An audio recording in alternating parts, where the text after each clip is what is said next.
Esta es una producción de Grupo Fórmula. Y bueno, pues yo quiero presentarle a continuación una conversación que tuve con uno de los grandes historiadores de estos tiempos, Felipe Fernández Armesto, catedrático británico. Esta es la conversación. Bueno, y esta noche tenemos un invitado muy especial, que es en estos tiempos de TED Talks, en estos tiempos de sabiduría efectivamente comprimida en cápsulas, el poder tener un profesor como Fernández Armesto, un autor, no me detendré por supuesto en su currículum, pero es un hombre al que le demos explicaciones portentosas, por ejemplo, por qué un iglú puede ser más funcional que una catedral gótica en ciertas condiciones, cómo el entorno determina quiénes somos. La verdad es que es una de las miradas más potentes del planeta y yo estoy muy agradecido que haya aceptado conversar con nosotros. Profesor, ¿cómo está? Muy buenas noches. Buenas noches, Leonardo. Un placer estar con ustedes. Oiga, pues por supuesto no me detendré en hablar en cada una de las obras, pero permítame empezar la conversación con un tema. Hace algunos años Samuel Huntington escribió un libro que aquí en México generó una gran controversia, era ¿Quiénes somos?, sobre el tema de la identidad americana, y decía que los mexicanos, que todavía pues le rezamos a la Virgen y hablamos en español, éramos una amenaza para su identidad. Usted, como el gran historiador de las Américas, por cierto, tiene una biografía incluso de Américo Vespucio, ha demostrado que la raíz hispana en la formación de los Estados Unidos es más antigua y tan importante como la raíz anglo. Profesor, cuéntenos en dónde perdimos eso y cuándo se dio la gran divergencia. ¿Por qué los Estados Unidos no reconocen como parte de sus orígenes nuestra lengua? Bueno, muchísimas gracias, Leonardo, por la pregunta. No quiero meterme con la memoria de mi gran amigo Sam Huntington, que era un personaje que valía mucho, aunque en este aspecto estaba totalmente equivocado. Pero, bueno, pues yo me acuerdo, por ejemplo, de una vez cuando estuve en el estado de Colorado de los Estados Unidos para dar unas conferencias en la Academia del Ejército del Aire estadounidense. Y me dieron, pues, como en plan de anfitrión o de cicerón a un joven lugarteniente del Ejército del Aire estadounidense, que era buenísima persona, muy educada, muy culta, una satisfacción saber que en las Fuerzas Armadas de los Estados Unidos existen personas de gran cultura.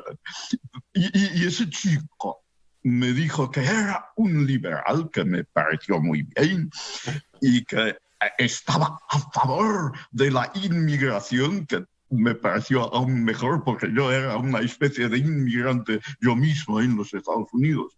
Pero, me dijo, cuando vienen esa gente a este país, deben aprender a hablar el idioma nativo. Y como pensaba que no se trataba ni del Ute ni del Comanche, le contesté que, pues sí, efectivamente, usted tiene razón. Todos deben aprender español. Fantástico. Y me miró con una cara así de asustada y le expliqué que estábamos en el estado de Colorado.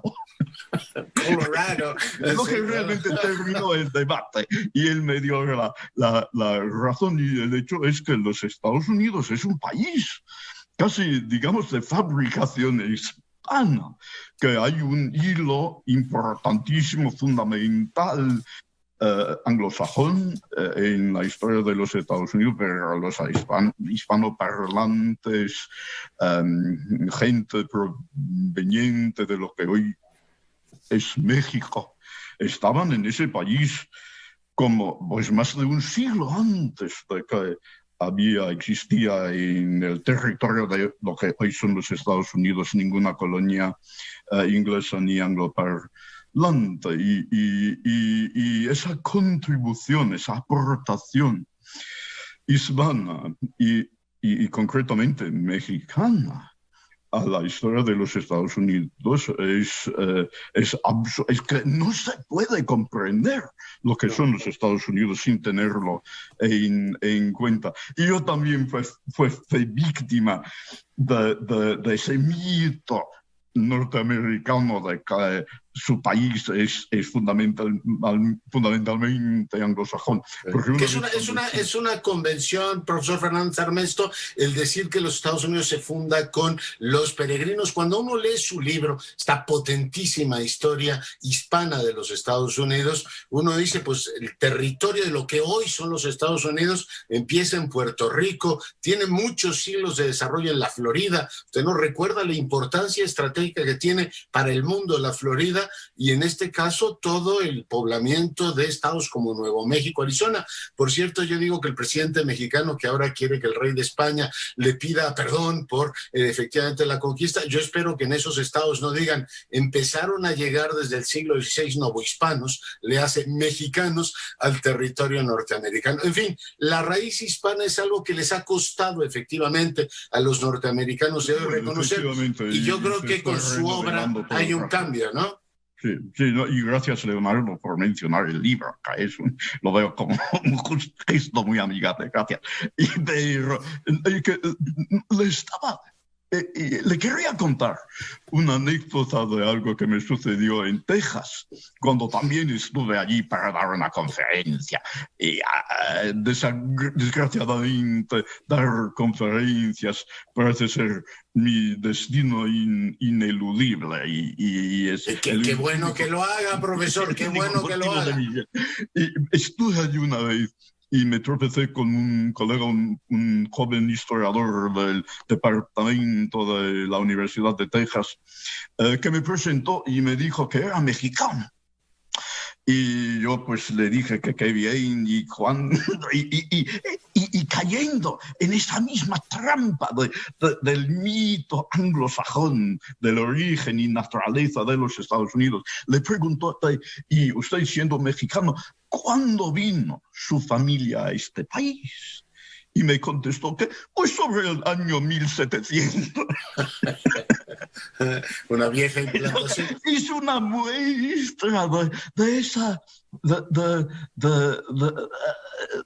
lo fundamental que es esa presencia mexicana en los Estados Unidos, que remonta más allá de la creación del mismo país. Sí, claro. La gran divergencia se empieza a dar por una razón demográfica. En el 19 se empiezan a ocupar territorios por anglo, pero no siempre fue así. Y por supuesto la lectura de la historia nos ayuda a balancear, a equilibrar nuestras visiones, profesor. Sí, efectivamente, hasta fines del 18, principios del 19. Todas las grandes civilizaciones en este hemisferio se habían desarrollado fuera del territorio de lo que hoy son los Estados Unidos, concretamente en Mesoamérica, más que nada en México y en la región andina. Y solo fue en el siglo XIX o fines del XVIII por razones, yo diría que muy complejas y variadas, pero fundamentalmente por los hechos demográficos, porque en aquel entonces, y en cierto sentido hasta el día de hoy, pero sobre todo en las épocas preindustriales, los recursos más importantes de cualquier economía fueran las personas, la mano de obra. Y hasta ese momento histórico, demográficamente, todas esas grandes concentraciones de población en este hemisferio estaban en esos mismos lugares, en Mesoamérica, en México, en la región andina. Y hacia finales del 18 el equilibrio empezó a cambiarse y en el siglo XIX la población de lo que entonces era Hispanoamérica o lo que había sido el Imperio Español en América se estancó, mientras que la población de los Estados Unidos iba aumentándose pues de una forma milagrosa y fue por ese cambio fundamental la gran iniciativa civilizacional del hemisferio pasó de manos de los antepasados de ustedes en México a los de los norteamericanos, y fue por eso que ellos les vencieron a ustedes o a los antepasados de ustedes en las guerras de los años 1830. Hay que ver cómo pesa la historia. No, es muy interesante ver el desarrollo. Leía también hace algunos años ese libro fantástico de su colega Eliot, ¿no? De cómo se van desarrollando el imperio español y el imperio inglés, propiamente la Nueva España y la Nueva Inglaterra, los Estados Unidos. Pero la historia, y a partir de lo que usted nos enseña, creo que nos queda claro el mensaje. Debemos entendernos, porque la historia son una serie, efectivamente, de, digamos, sucesiones culturales. Todos debemos aprender comanche, español e inglés. Y bueno, entendernos todos. Profesor, quiero llevarlo a otro tema también importantísimo en su obra. En esta última lo leía con un enorme interés. Un pie en el río se tituló en español. Si las identidades entre los pueblos generan estas polémicas, también tenemos identidades disciplinarias, ¿no? Los que han estudiado la parte antropológica y cultural nos quieren separar sistemáticamente del fenómeno natural. Y bueno, pues usted nos enseña, entre otras cosas, que lo natural y lo cultural son de un pájaro las dos alas, profesor. Sí, pues podríamos decir tal vez simbióticas. Tal vez por ser una persona muy, no sé, indisciplinada, con poca disciplina intelectual personal, nunca he querido aceptar esas limitaciones, esas demarcaciones disciplinarias, y siempre he procurado hacer lo que hoy se llama en la academia la interdisciplinariedad. Pero que es una palabra larga, pero a mí me parece lo más lógico y lo más natural del mundo, porque la curiosidad no reconoce tales límites, y tal vez por eso he procurado o he podido acercarme a los grandes problemas de la historia de la cultura desde distintos enfoques, y apreciar tanto la aproximación tradicionalmente científica como la humanística. Y veo que es, bueno, pues por eso se cae, por supuesto, que existe pues parte de nuestra naturaleza que es biológica, que es predecible. ¿Cómo nos cuesta reconocer eso, no? Yo no sé si es ignorancia o arrogancia, que buena parte de lo que somos nosotros es biología, y buena parte de lo que es biología también forma o esculpe, profesor, la cultura. Bueno, pues tal vez sentimos cierta vergüenza por nuestros propios cuerpos, porque también al lado de esa naturaleza biológica tenemos otra naturaleza, que es nuestra naturaleza cultural, que tenemos tradiciones que inventamos nosotros y que intercambiamos entre generaciones mediante pues procesos de enseñanza, fundamentalmente, más que nada. Y en este otro aspecto nuestro, contemplamos nuestros cuerpos desde una óptica pues más espiritual y mental y hasta religiosa. Y desde estas ópticas nuestros cuerpos nos parecen desdeñables, sucias, no sé, corrompidas por comida excesiva, hábitos sexuales, lo cual sentimos frecuente. Son tiránicos, ¿eh? Y tal vez sea por eso que sentimos cierto, no sé, cierto recelo hacia el hecho de nuestra naturaleza biológica. Pero hay que insistir en ambos aspectos, porque no vas a comprender, no va a usted, no a nadie a comprender la naturaleza humana sin reconocer que somos tanto seres biológicos como culturas que no se explican biológicamente, sino que solo pueden explicarse en sus propios términos como productos de esos procesos de invención, de imaginación y de transmisión de los productos de la imaginación a través de las generaciones. Sí, es absolutamente fundamental. Además, la interacción con el entorno nos ha enseñado usted cómo explica buena parte de las semejanzas y las divergencias que tienen los distintos grupos humanos. Considero fundamental leer a Fernández Armesto. Yo lo he leído siempre con una enorme sensación de admiración por un lado y de una enorme satisfacción intelectual de ver un montón de cosas que dices, pues que ahí están. ¿Cómo no me he dado cuenta que Puerto Rico o Miami jugaban ese papel en la historia de los Estados Unidos? Pero es la habilidad de los grandes pensadores como usted. Déjeme preguntarle una cuestión personalísima. No me ataque. Oiga, es usted una de las figuras intelectuales más importantes. ¿Hay alguno de sus estudiantes que esté, digamos, escribiendo una biografía intelectual de Fernández Armesto? Bueno, espero que no. Yo espero que sí, porque quiero... Oiga, si usted escribió... Como un epitafio. No, pero es muy interesante su biografía intelectual. No es frecuente que tengamos este diálogo interdisciplinario y esta visión tan amplia en estos tiempos en donde la especialización es lo que domina, profesor.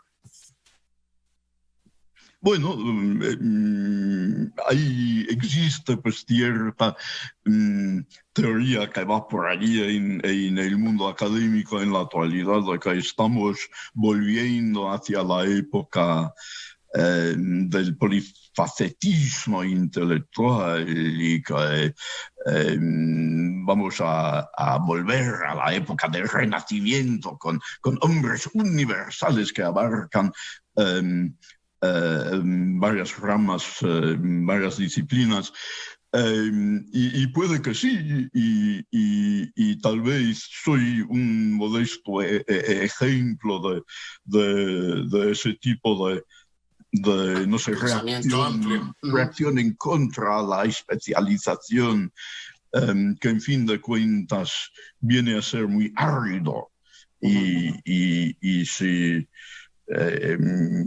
si aras en un campo árido, terminas envuelto por tu propia pólvora, por tu propio polvo. Y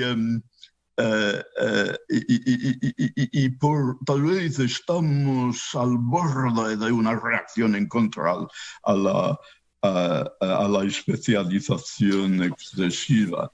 No lo sé, ya veremos. Ya lo veremos. Pero de todas maneras... Estamos experimentando solo los primeros pasos hacia ese nuevo mundo. Una visión nueva, refrescante, muy amplia. Entonces, ¿alguno de sus estudiantes está preparando una biografía intelectual suya? Bueno, no, estoy seguro de que no, y espero que no, porque es que no valgo tanto que sería una pérdida de tiempo que un estudiante mío a estudiarme a mí mismo, por favor.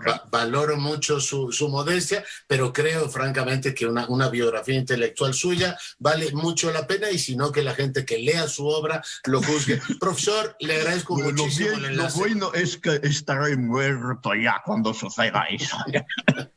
Dios lo guarde muchos años, profesor. Un abrazo y muchas gracias por la entrevista. No, a usted, Leonardo, ha sido un placer, y saludo a sus espectadores, y lo agradezco mucho a todos. Muchas gracias.